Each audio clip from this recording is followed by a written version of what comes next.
The air was thick with the scent of damp stone and ancient fear as Perseus crept through the shadows, his heart pounding like a war drum. One wrong move, one careless glance, and he would join the petrified statues frozen in eternal terror around him. There she was, Medusa, the most feared of the Gorgons, her serpent hair hissing in the darkness, her very gaze a death sentence. But what if I told you Medusa's story is just the beginning? That the Gorgons were far more than the monsters we've been led to believe. Hidden beneath the myths are secrets so shocking, they'll make you question everything you thought you knew. For centuries, the Gorgons have been painted as mindless horrors, but the truth is far stranger. These were beings of immense power, cursed by forces even the gods feared. Their blood could kill or cure, their gaze could turn flesh to stone, and their origins stretch back to the very dawn of time. But why were they cursed? What ancient knowledge did they guard? And what happened to the other Gorgons, the ones history barely mentions? Stick with me, because today we're peeling back the layers of myth to reveal 25 secrets about the Gorgons that will change how you see them forever. From Medusa's tragic transformation to the chilling truth about her immortal sisters, from the hidden locations of their lairs to the eerie ways their power still echoes in our world, we're diving deep into the shadows where myth and mystery collide. By the end of this, you won't just understand the Gorgons, you might even pity them. So don't look away, because what you're about to discover is more fascinating and more terrifying than you ever imagined. Now, let's pull back the veil on the very beginning, the divine origins of the Gorgons. Far from being mere monsters, these sisters were born from some of the most ancient and powerful forces in Greek mythology. According to Hesiod's Theogony, the Gorgons were the daughters of Phorcys and Ceto, two primordial sea deities who ruled over the hidden horrors of the deep. Phorcys, often called the Old Man of the Sea, and Ceto, whose name literally means sea monster, were beings of immense power, embodying the untamed and terrifying aspects of the ocean. This makes the Gorgons part of a family tree that reads like a who's who of mythological nightmares. Their siblings included the Grii, the three grey-haired hags who shared one eye and one tooth between them, and Echidna, the half-woman, half-serpent mother of monsters like Cerberus and the Chimera. Even among these fearsome relatives, the Gorgons stood out not just for their deadly gaze, but for their connection to the oldest layers of the Greek cosmos. They weren't just monsters, they were relics of a time before the Olympian gods, when the world was ruled by primordial forces of chaos and creation. What's fascinating is how their lineage places them at the crossroads of myth and symbolism. The sea, in ancient Greek thought, was a place of mystery and danger, and the children of Phorcys and Ceto represented the darkest corners of that world. The Gorgons weren't just random terrors, they were woven into the very fabric of the universe, a reminder of the chaos that lurked beneath the surface of order. So the next time you think of Medusa and her sisters, remember, their curse wasn't just a punishment. It was part of their nature, a legacy written in their blood from the moment they were born. But here's something that might surprise you. Medusa wasn't the only Gorgon. In fact, she wasn't even the most dangerous one. Meet Stheno and Euryale, her immortal sisters, who often get overshadowed by Medusa's infamous story.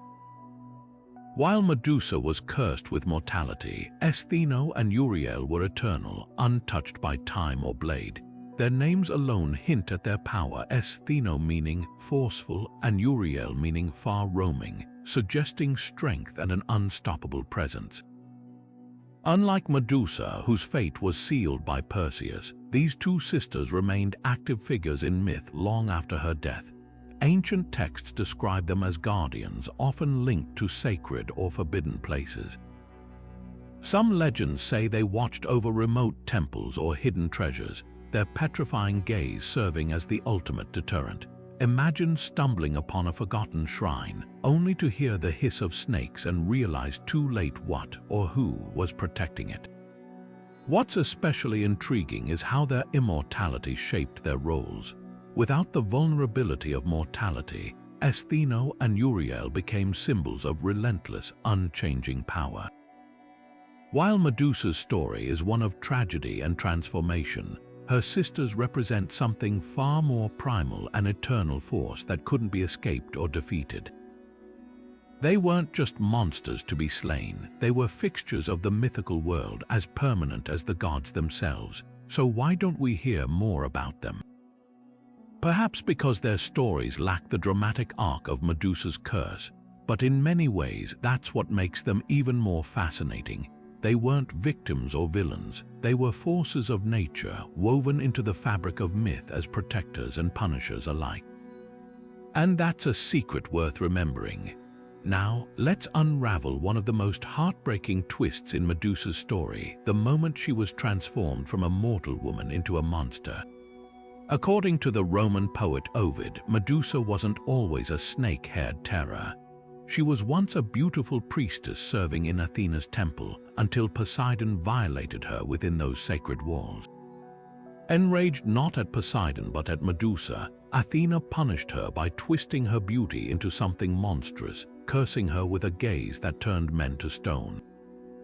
This version paints Medusa as a victim twice over, first violated, then vilified by the very goddess she worshipped. It's a story steeped in themes of victim blaming and the cruel whims of the gods, where divine justice feels anything but just. But here's where it gets complicated. Long before Ovid, older Greek myths told a different tale. In these versions, Medusa was never human at all. She was born a Gorgon, one of 3 monstrous sisters. Her terrifying appearance and deadly gaze part of her nature from the start. There was no curse, no tragic backstory, just a creature to be feared and eventually slain by Perseus. So which version is the true one? That depends on who you ask. Ovid's account reflects the darker, more human side of mythology, where gods act out of pettiness and mortals suffer for it. The older myths, though, present Medusa as a force of primordial chaos, a danger to be overcome. The debate between these two versions reveals something fascinating about mythology itself. It's never static. Stories shift depending on who's telling them and why. Ovid, writing in a time of political upheaval, might have used Medusa's story to critique power and injustice. The earlier Greeks, meanwhile, might have seen her as a literal monster, a symbol of the untamed wild. Either way, Medusa's transformation, whether by curse or by birth, has cemented her as one of mythology's most enduring figures. And that duality, the question of whether she was a victim or a villain, is what keeps her story alive centuries later. Next, we'll examine the terrifying mechanics of her most infamous power, the petrifying gaze that made her legend. How did it work, and was there any way to survive it? The answers might surprise you. Now, let's peer into the chilling mystery behind Medusa's most infamous weapon, her petrifying gaze. What exactly happened when someone looked into the eyes of a Gorgon? Ancient sources offer conflicting clues. Some describe it as an instant transformation, where flesh and bone turn to stone in a single, horrifying moment. Others suggest a slower, more agonizing process, a creeping paralysis that left victims aware as their bodies hardened into statues. The Greek poet Hesiod paints it as a swift curse, while later writers like Lucan hint at a prolonged torment, as if the Gorgon's power reveled in the suffering it caused. But how could such a thing even be possible? Modern interpretations have tried to make sense of this mythical ability through science. One theory points to the venom of certain snakes, which can cause muscle rigidity or even tissue necrosis. Could Medusa's serpentine hair have been the source of her deadly power?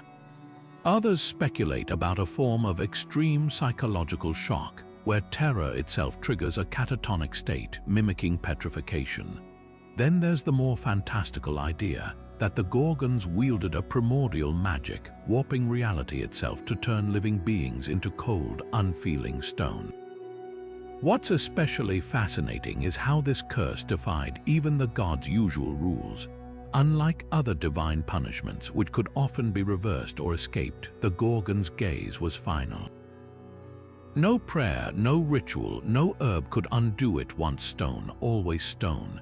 Even Perseus, the hero who beheaded Medusa, had to use her own power against her, turning her gaze into a weapon rather than breaking its hold. This absolute, irreversible nature is what made the Gorgons truly terrifying. They weren't just monsters, they were walking disasters, forces of nature that even the gods treated with caution. Next, we'll venture into the shadows of their hidden homeland, a place so shrouded in mystery that even ancient writers couldn't agree on where it lay. Was it a cave at the edge of the world, or a realm closer to the dead than the living? The answer might unsettle you. Now, let's journey into the unknown, the elusive homeland of the Gorgons, a place so steeped in mystery that even the ancients couldn't agree on its location. Some claimed it lay in the sun-scorched deserts of Libya, where the sands whispered of ancient horrors. Others insisted it was far to the west, beyond the edge of the known world, in a land where the sun never fully rose. But perhaps the most chilling theory places their lair at the very threshold of the underworld, a shadowy realm where the living and the dead blurred together. Archaeology offers tantalizing clues, like the Temple of Artemis in Corfu, where a massive stone pediment bears the snarling face of a Gorgon, her coiled snakes frozen in time. This artifact suggests that the Gorgons weren't just feared, they were worshipped, or at least invoked as guardians of sacred spaces. Could their homeland have been a place of pilgrimage where the brave or the desperate sought their cursed power? Or was it a forbidden zone marked by the petrified remains of those who dared to trespass? The confusion over their territory hints at something deeper. The Gorgons' homeland wasn't just a physical location, it was a boundary, a liminal space between myth and reality. Whether in Libya, the distant west, or the underworld's edge, their lair symbolized the unknown, the place where ordinary rules dissolved, and that perhaps is why their legend endures. They weren't just monsters in a cave, they were the darkness at the edge of the map, waiting. Next, we'll uncover the paradoxical power hidden in their very blood, a substance that could kill or cure, depending on how it was wielded. The line between poison and medicine has never been thinner. But here's something even more fascinating: the blood of the Gorgons wasn't just a weapon. It held a terrifying duality, a paradox that defied simple understanding. On one hand, it was a venom so deadly that even a single drop could bring ruin.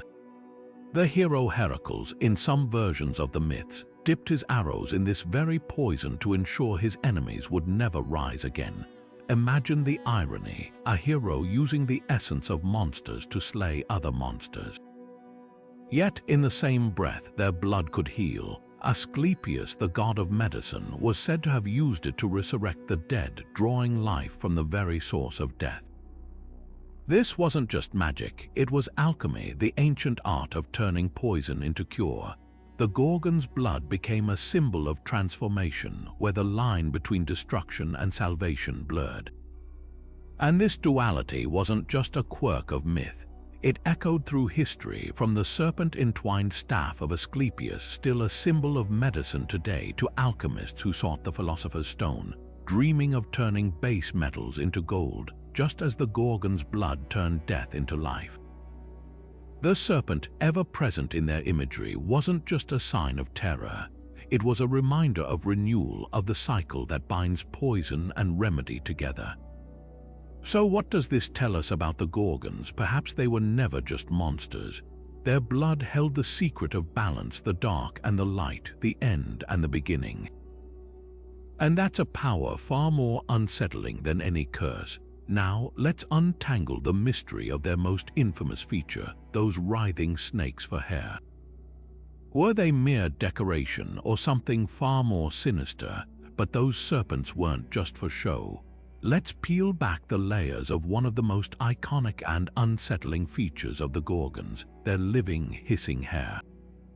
Where did this nightmarish idea come from? The answer takes us far beyond Greece. Ancient cultures across the Near East feared snake-haired beings long before Medusa's legend took root. Take Lamia, the child-devouring demon of Libyan myth, or the Mesopotamian goddess Tiamat, who embodied primordial chaos with her serpentine coils. These weren't coincidences.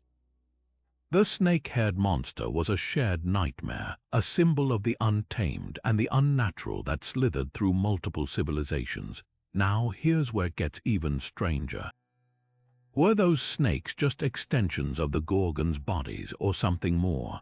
Some ancient artists depicted them as part of their flesh, writhing from their scalps like grotesque appendages.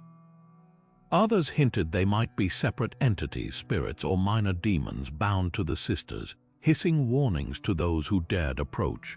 Freud, centuries later, would see them as something else entirely, manifestations of repressed terror, the uncanny made flesh. After all, what's more viscerally unsettling than the idea of hair that could bite back? But the snakes weren't just about fear.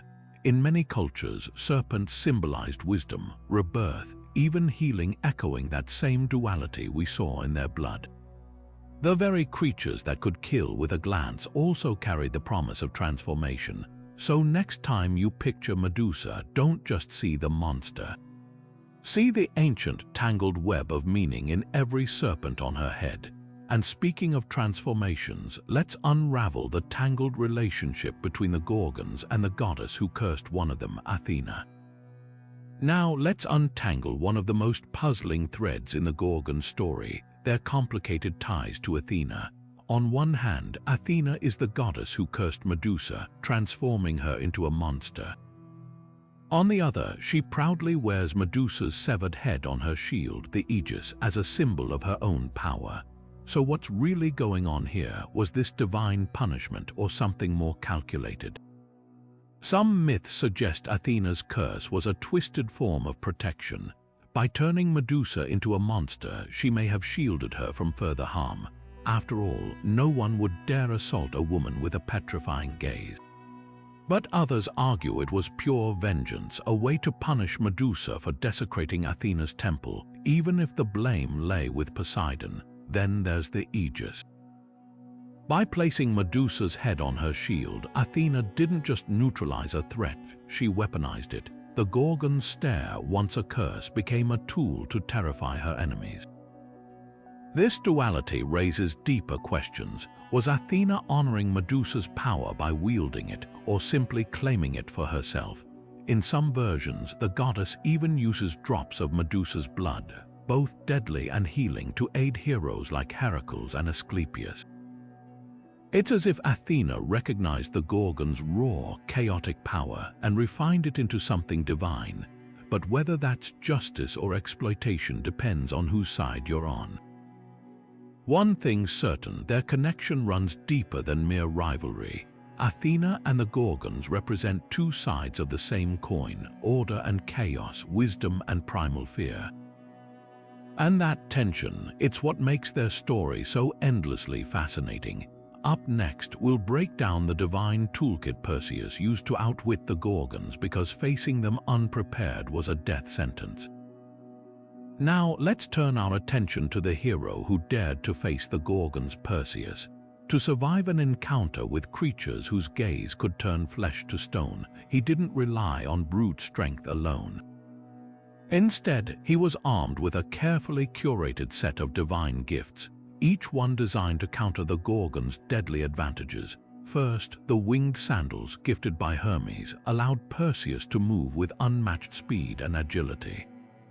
Why was this crucial? Because the Gorgons weren't just terrifying, they were relentless. Without the ability to outmaneuver them, even a single misstep could mean instant petrification. Next, Hades' Helm of Darkness granted him invisibility, a game-changer when sneaking past Stheno and Euryale, Medusa's immortal sisters. Imagine trying to confront not one but three monsters, with two of them being unkillable. That helm wasn't just helpful, it was survival. Then there was Athena's polished shield, arguably the most ingenious tool of all.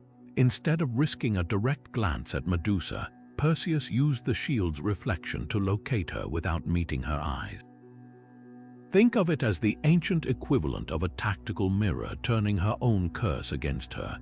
And let's not forget the adamantine sickle from Hermes, sharp enough to sever her head in a single stroke.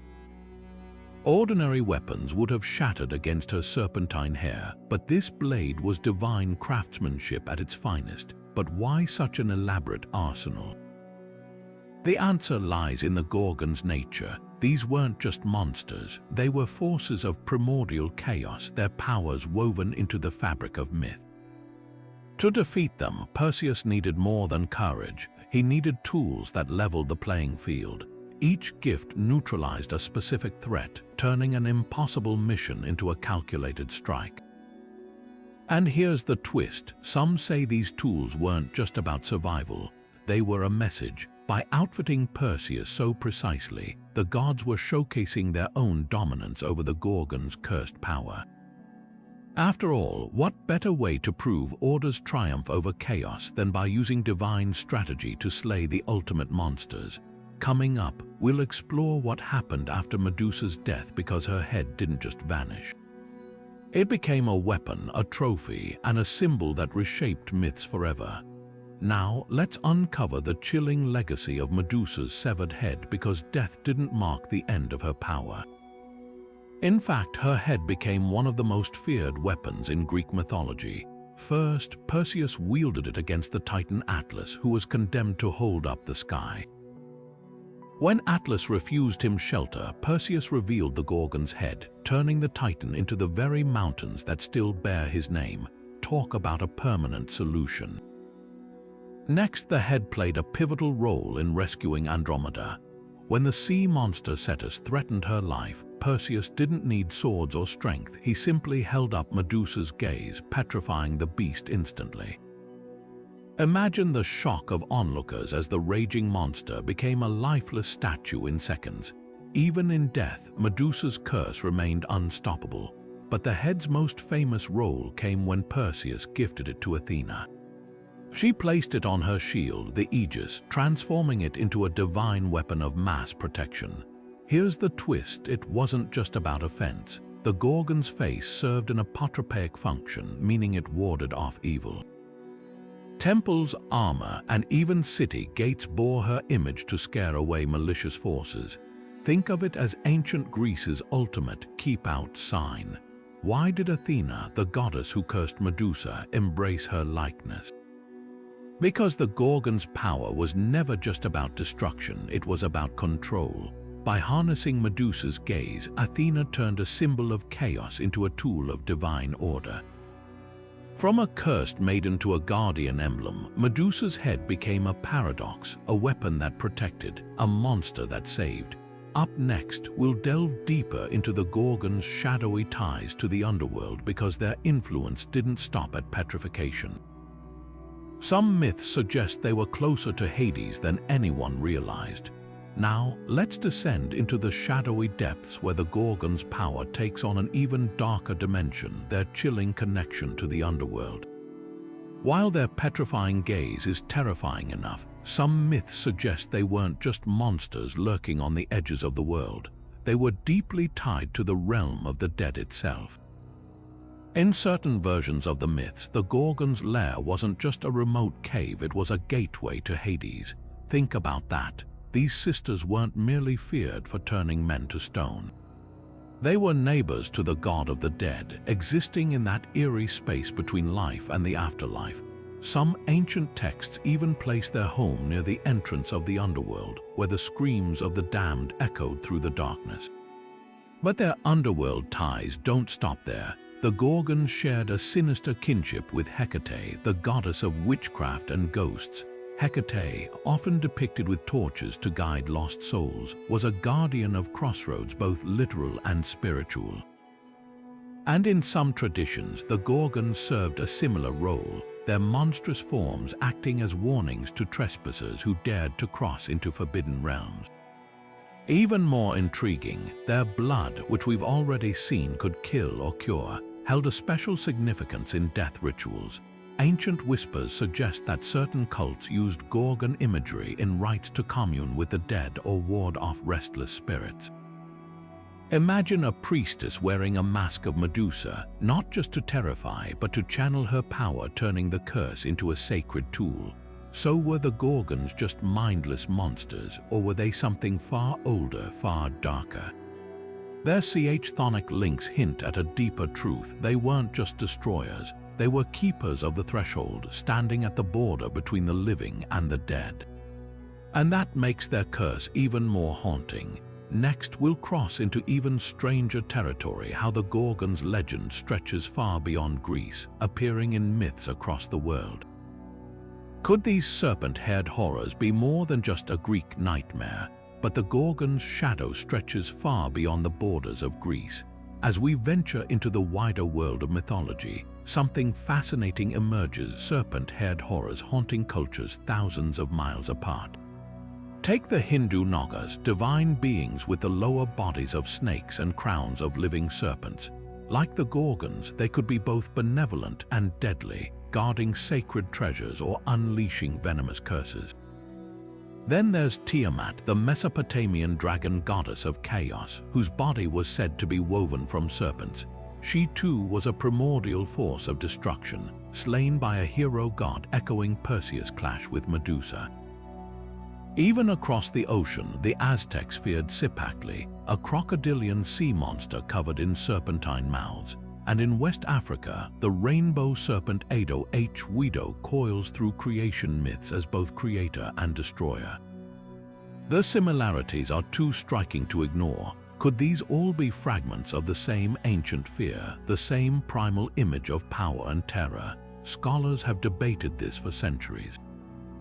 Some argue it's mere coincidence. Snakes are universally feared, so of course monsters would adopt their traits. But others see a deeper thread.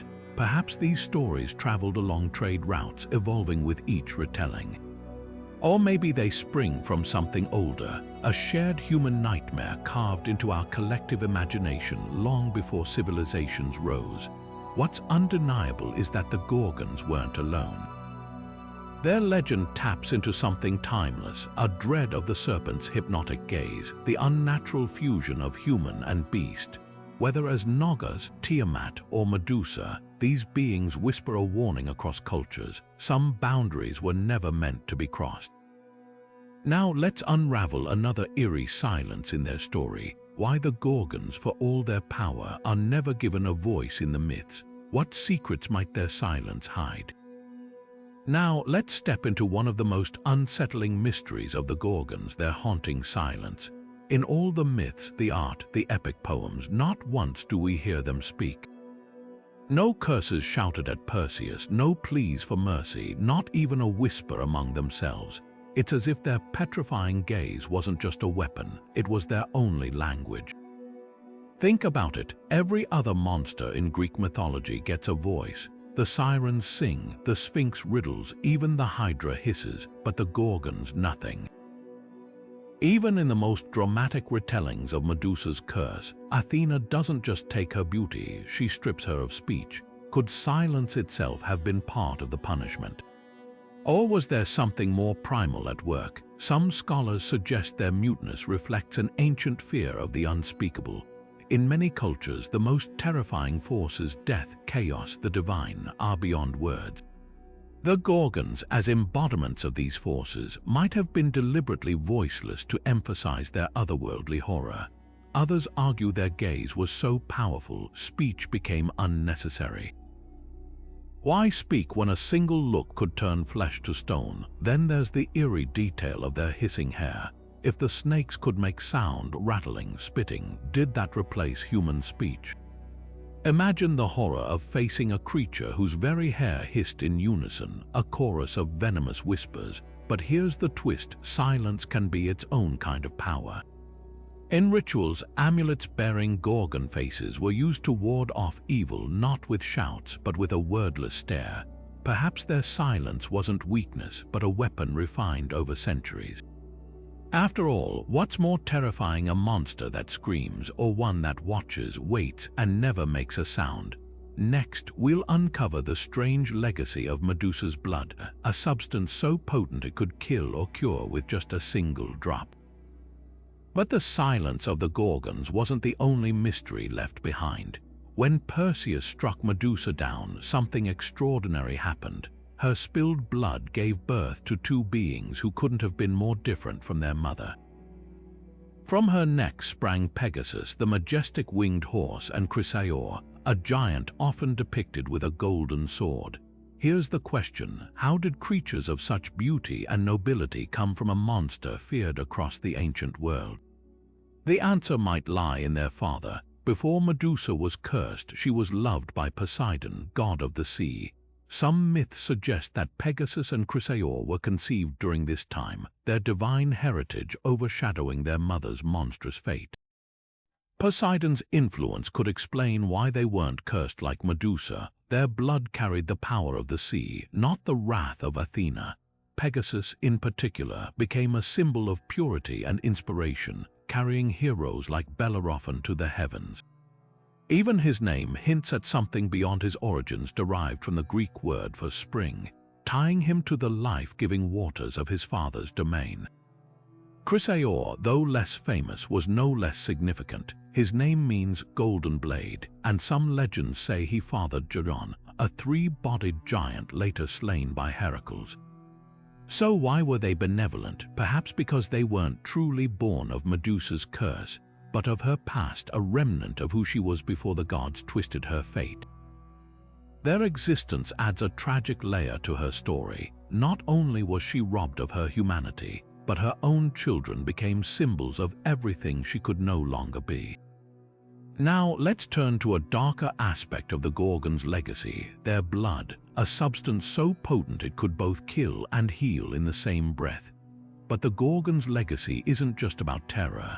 There's another side to their story that often gets overlooked.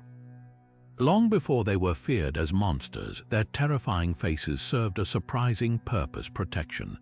Ancient Greeks carved the Gorgon's snarling visage onto shields, temple walls, and even doorways, believing its glare could turn back evil itself. Take the Temple of Artemis in Corfu, where a massive stone Gorgon stares down from the pediment, not as a threat to worshippers but as their defender.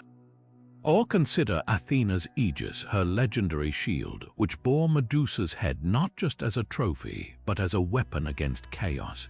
Even ordinary homes placed Gorgon-faced amulets called Gorgonaea above their doors, trusting those stone eyes to repel harm. So why would cultures invoke the very beings they feared? Because in the ancient world, the line between monster and guardian was razor-thin.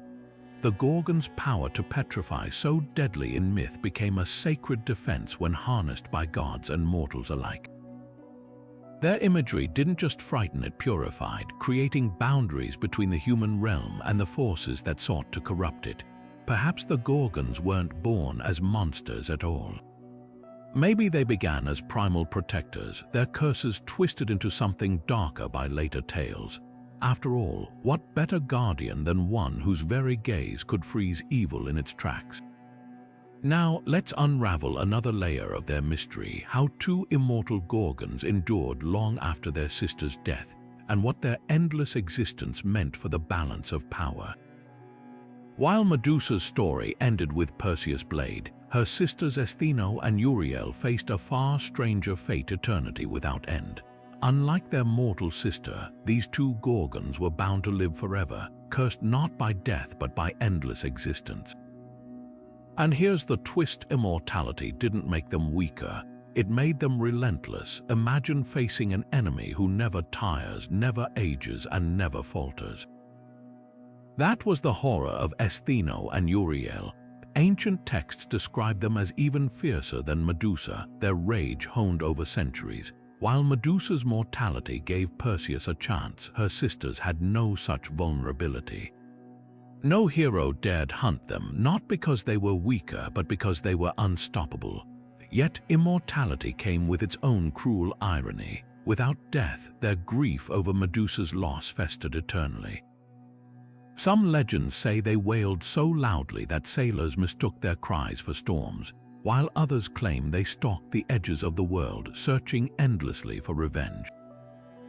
Their curse wasn't just living forever, it was suffering forever. So were they more dangerous? Absolutely. a mortal foe can be outlasted, but an immortal one. They have all the time in the world to hunt you down. Now, let's step into the shadows where whispers of forgotten rituals linger. Did anyone dare worship the Gorgons, and if so, why? But beyond their terrifying legends, there's a darker, quieter truth. Some may have actually worshipped the Gorgons. Hidden in the fragments of ancient texts and crumbling temple inscriptions, there are whispers of cults that dared to invoke these monstrous sisters. Why would anyone pray to beings who turned men to stone? Because fear can be a powerful kind of reverence. In the shadowy corners of the ancient world, where danger lurked at every turn, people often sought protection from the very forces they feared. The Gorgons, with their lethal gaze and serpentine hair, weren't just monsters. They were symbols of raw, untamed power, and power, no matter how terrifying, could be harnessed. Some scholars point to small, secluded shrines near the edges of Greek settlements, where offerings of twisted metal and animal bones have been found. Were these left by desperate souls hoping to appease the Gorgons, or even to borrow their cursed strength? Then there's the Temple of Artemis in Corfu, where a massive stone pediment bears the face of a Gorgon, not as a warning but as a guardian. This wasn't just art, it was a plea for protection. The Gorgon's image, glaring down at all who approached, may have been meant to ward off evil, turning their own deadly power against darker forces. Even in Athens, tiny amulets carved with Gorgon faces have been unearthed, tucked into the homes of ordinary people. Were these charms to repel harm or something more? The most chilling possibility that these rituals weren't just about defense, they were about alliance. If you couldn't defeat the Gorgons, perhaps you could bargain with them. Imagine whispering their names in the dark, leaving offerings in hidden caves, hoping they'd spare you, or worse, lend you their wrath. Now let's take a step into the realm of the bizarre. What if the Gorgons weren't just myths, but creatures that could, in some twisted way, exist? What would their biology look like? Now, let's take a wild detour into the realm of science. What if the Gorgons weren't just myth, but flesh and blood creatures shaped by evolution? Picture this, a predator so terrifying, its very gaze could freeze its prey in place. How would nature craft such a nightmare? First, the petrifying gaze. In the animal kingdom, we see creatures with venomous bites, paralyzing toxins, but nothing quite like turning flesh to stone. One theory, the Gorgon's eyes might have emitted a high-frequency pulse or a bioelectric charge, overloading the nervous system and triggering rapid calcification. Think of it like a pufferfish's toxin, but dialed up to a supernatural extreme. Or perhaps their stare released a cloud of microscopic particles, a kind of biological nanotech that hardened on contact. Far-fetched maybe, but in a world where electric eels exist, is it really so impossible? Then there's the snakes. Were they living, detachable weapons or fused to their scalps like grotesque hair? If the snakes were separate entities, they could have acted like symbiotic organisms, striking independently while the Gorgon focused her gaze. Some myths even suggest the snakes could regenerate, slice one off, and two more take its place. That's a survival trait straight out of a horror movie. But here's the creepiest twist. What if the Gorgons weren't born this way but evolved into it? Imagine an ancient lineage of women exposed to cursed radiation or divine energy, mutating over generations until their bodies weaponized fear itself. Their petrifying gaze, a defense mechanism gone rogue. Their serpentine hair, a parasitic adaptation turned symbiotic. Nature is full of creatures that blur the line between miracle and monstrosity. Why not the Gorgons? Of course, this is all speculative fun, but it makes you wonder, if evolution can give us venomous jellyfish and camouflaging octopuses, what other nightmares might be lurking in life's blueprint? Now, let's shift our gaze from biology to artistry, because the Gorgons didn't just haunt myths, they left their mark on centuries of human creativity. From the earliest Greek carvings to the brushstrokes of Renaissance masters, their terrifying visage evolved in ways that reveal just as much about us as they do about them. Start with the Archaic period, where the Gorgon's face wasn't just a monster, it was a symbol. You'd find these grimacing, wide-eyed Gorgonae glaring from temple pediments, shields, and even household items. These weren't subtle, with bulging eyes, lolling tongues, and snakes writhing like wild tendrils. They were meant to shock and repel evil. Think of them as the ancient world's security system, a grotesque scarecrow for malevolent spirits. But as time passed, something fascinating happened. By the classical era, artists began softening their features. The grotesque grimace gave way to a more human-like face, though still undeniably fearsome. The shift wasn't just aesthetic, it mirrored changing attitudes toward the Gorgons, especially Medusa. No longer just a mindless monster, she became a figure of tragedy. You can see it in the famous Medusa Rondinini, where her expression is almost sorrowful, a far cry from the primal horror of earlier depictions.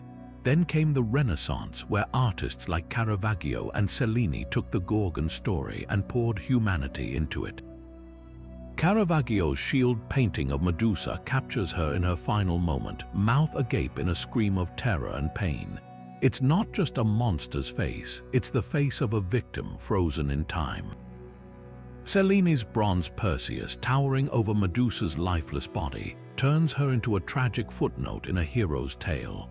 The grotesque had become dignified, even pitiable. So why the shift? Maybe it's because art reflects the fears and fascinations of the era. In the archaic world, chaos was the enemy, order had to be defended with monstrous symbols. But as storytelling deepened, so did empathy. The Gorgons, especially Medusa, became canvases for exploring themes of power, victimhood, and the cost of divine wrath. Their faces didn't just petrify, they made you think, and that's the real magic of art. It takes what terrifies us and asks, what if there's more to the story? But the Gorgon's influence doesn't stop at art. It slithers into the human mind itself. Modern psychology and feminist theory have reclaimed these ancient figures, seeing them not just as monsters, but as mirrors reflecting our deepest fears and societal wounds. Take trauma, for example. Medusa's story, especially Ovid's version, where she's punished for Poseidon's assault, resonates painfully with survivors. Her transformation into a monster becomes a metaphor for how victims are often vilified, their pain twisted into something society calls monstrous. That petrifying gaze, it's not just a curse, it's the paralyzing weight of shame, the way trauma can freeze a person in place. Psychologists even point to the Medusa complex, where fear of confrontation or vulnerability turns people emotionally to stone. Then there's the concept of the monstrous feminine, a term feminist scholars use to unpack how female power is often framed as terrifying. The Gorgons, with their snake hair and lethal gaze, embody this perfectly. They're women who can't be controlled, whose very existence threatens the patriarchal order. No wonder Perseus had to decapitate Medusa. Her power had to be literally severed and repurposed under Athena's control. Feminist readings see this as a brutal metaphor for how society neutralizes female rage, turning it into a tool for male heroes. But here's the twist: the Gorgons also offer a perverse kind of empowerment. For some, Medusa's unapologetic ferocity makes her a symbol of resistance. She's reclaimed as a guardian of boundaries, her gaze a weapon against those who would harm the vulnerable. You'll find her image on protest signs, in #MeToo movements, even tattooed on survivors as a badge of defiance. The monster becomes the protector, so what does this tell us? That myths aren't static, they evolve with us. The Gorgons, once simple boogeymen, now challenge us to confront uncomfortable truths about power, trauma, and who gets to call whom a monster. And that's perhaps their most enduring curse or gift. Now, let's turn our eyes upward, because the Gorgons didn't just walk the earth, they might have been written in the stars themselves. But the Gorgon's legacy doesn't just haunt the earth, it's etched across the night sky. Ancient astronomers wove these terrifying sisters into the stars, turning myth into celestial maps. Look up and you'll find Perseus, the hero who slew Medusa, immortalized as a constellation forever clutching her severed head. Nearby, her winged son Pegasus soars as another constellation, a strange twist where the offspring of a monster becomes a symbol of inspiration. Then there's Algol, the demon star in Perseus' constellation. Its name comes from the Arabic Ras al-Ghul, meaning the demon's head. Medieval astronomers nicknamed it the Gorgon's head because it visibly dims every few days as if winking like a monstrous eye. Coincidence, or did ancient stargazers see Medusa's blinking gaze in that eerie pulse of light? But the connections go deeper. The Gorgon's head nebula, a vast cloud of gas and dust, mirrors the writhing snakes of her hair when viewed through telescopes. Some scholars argue these patterns aren't accidental, that mythmakers used the stars as a storyboard, encoding warnings or lessons in the heavens. After all, what better way to ensure a tale survives than to pin it where every generation can look up and remember? So next time you gaze at the night sky, remember, those aren't just stars. They're the glittering remnants of a myth that refused to die, a curse or a story written in light. And speaking of curses, let's uncover the Gorgon's hidden weaknesses, because even the most terrifying powers have their flaws. Now, let's step into the modern world where the Gorgon's curse refuses to fade. Instead, it slithers into our movies, comics, and even video games. Think about Clash of the Titans, where Medusa's lair becomes a heart-pounding maze of shadows and stone. Hollywood didn't just retell her myth, it amplified her terror, turning her into a cinematic nightmare with glowing eyes and serpents that hissed in surround sound. But here's the twist: Medusa isn't always the villain anymore. Take Marvel's Eternals, where she's reimagined as a tragic figure, her curse a burden rather than a weapon. Or Percy Jackson, where she runs a garden statue business, dark humor, sure, but proof that a story bends without breaking. Why does pop culture keep resurrecting her? Because the Gorgons tap into something primal. Their mix of beauty and horror, power and vulnerability, makes them endlessly adaptable. Video games like God of War use Medusa's gaze as a gameplay mechanic. Freeze your enemies or be frozen yourself. Fashion designers drape models in snake-headed gowns, turning her into a symbol of fierce femininity. Even TikTok trends recycle her image, pairing her with songs about betrayal or resilience. The deeper truth: Medusa and her sisters are mirrors. They reflect whatever fears or fascinations we project onto them: monsters, victims, avengers.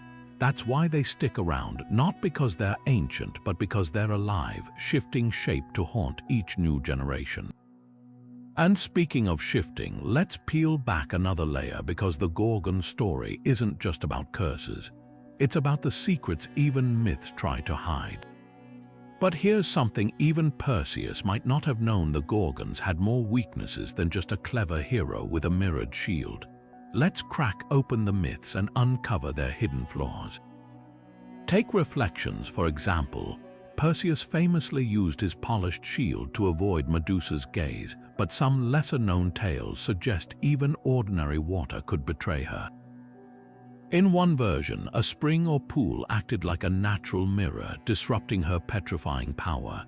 It's as if the curse had a loophole: anything that fractured her direct gaze could neutralize it. Then there's sound. A few scattered stories whisper that certain melodies or loud noises could disorient the Gorgons, leaving them vulnerable. Imagine a hero clashing cymbals or blowing a horn to stagger them, like using noise against a venomous snake. Even their serpent hair might have been a clue. If the snakes were sensitive to vibrations, chaos could weaken their deadly coordination. And don't forget herbs. Ancient healers believed in plants that could counter monstrous magic. Moly, the same herb Odysseus used against Circe's spells, pops up in a few fragments as a potential shield against the Gorgon's curse. Others point to mistletoe or vervain woven into amulets for protection. It's a tantalizing hint that their power wasn't absolute. Just like any force in nature, it had its antidotes. So why does this matter? Because every monster's weakness reveals a truth about fear itself. The Gorgons weren't invincible, they were puzzles waiting to be solved. And that brings us to the final, chilling question. What happened to the surviving sisters after Medusa fell? Their story isn't over yet. Now, let's turn our attention to the aftermath. What became of the immortal sisters when Medusa's story reached its bloody end? While Perseus walked away with his trophy, Stheno and Euryale were left in the shadows, their fates far less documented but no less fascinating. Some myths suggest they vanished into obscurity, retreating deeper into their hidden lair, as if the world had no more use for them. But others paint a darker picture, that they swore vengeance, hunting down anyone who dared to celebrate Medusa's death. Imagine them lurking at the edges of hero tales, a silent threat waiting for their moment. Then there's the question of their immortality. Unlike Medusa, they couldn't be killed, so what did eternity look like for them? One theory claims they became guardians of forgotten places, their petrifying gaze now a twisted form of protection.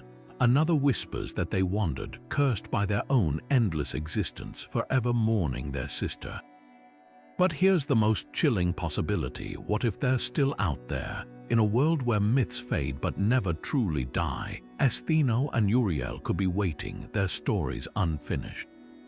And that leaves us with one final secret to uncover the ultimate truth of what the Gorgons really were. Now we arrive at the final and perhaps most haunting question of all. What were the Gorgons truly? Were they simply monsters or something far more ancient and enigmatic? The myths give us fragments, but the full picture remains shrouded in mystery. Some scholars argue they were primordial forces, remnants of a time before gods and men, when the world was ruled by chaos. Their petrifying gaze, their serpent hair, their blood with the power to kill or heal, these weren't curses but the raw, unfiltered energy of creation itself. In this view, the Gorgons weren't evil. They were inevitability, a reminder of the world's untamed roots. Others see them as tragic figures, once beautiful maidens twisted by divine wrath. Medusa's curse, in particular, becomes a story of injustice, a warning about the cruelty of gods and the fragility of mortals. But if that's true, why were Stheno and Euryale born immortal and monstrous? Were they always destined for darkness, or did something or someone shape them into what they became? Then there's the most unsettling theory, that the Gorgons were never meant to be understood. Their very existence defies logic, blending life and death, beauty and horror, blessing and curse. Perhaps they were never just monsters or victims, but symbols of something deeper, the parts of the world and ourselves that we fear to face. So here we stand at the edge of the unknown. The Gorgon's true nature slips through our fingers like smoke, leaving us with more questions than answers. And maybe that's the point. Some secrets aren't meant to be solved, they're meant to make us wonder. After all, isn't that where the real power of myth lies? And so, after unraveling these 25 secrets, the Gorgons emerge not as mere monsters, but as complex figures woven into the very fabric of myth. From their divine origins as daughters of ancient sea deities to their cursed power that could petrify with a glance, each revelation peels back another layer of their mystery. We've seen how Medusa's tragedy contrasts with her sister's immortality, how their blood held both death and healing, and how their image was feared yet used to ward off evil. They were guardians, symbols, and warnings far more than the simple villains of Perseus' tale. But here's the lingering thought: what if their curses were never just punishments? What if, in twisting their forms, the gods unknowingly granted them a different kind of power? A power so potent it outlived them, etched into temples, whispered in stars, and reborn in every retelling. So I leave you with this: are curses truly power in disguise, a force so raw it terrifies even those who wield it? Drop your thoughts below. Do you see the Gorgons as victims, monsters, or something beyond our understanding? If you've enjoyed this deep dive into the shadows of myth, don't forget to like, subscribe, and hit that notification bell. There are countless more legends waiting to be uncovered, and I'd love for you to join me as we explore them.